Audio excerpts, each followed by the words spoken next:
75 सालों में से 55 सालों का राज था कांग्रेस का। 55 सालों में कांग्रेस पार्टी इस दुनिया की कभी सबसे अमीर पार्टी नहीं बन पाई। 10 सालों में मोदी जी ने भाजपा को इस दुनिया की सबसे अमीर पार्टी बना दिया। समझे आप कैसे बनी, कहां से आए पैसे?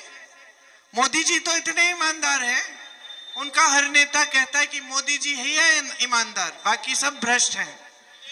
तो इनकी पार्टी दुनिया की सबसे अमीर पार्टी 10 सालों में कैसे बन गई? बिल्कुल सही, बिल्कुल सही। देश बेच के बड़े बड़े खरबपतियों के साथ साठगांठ करने के बाद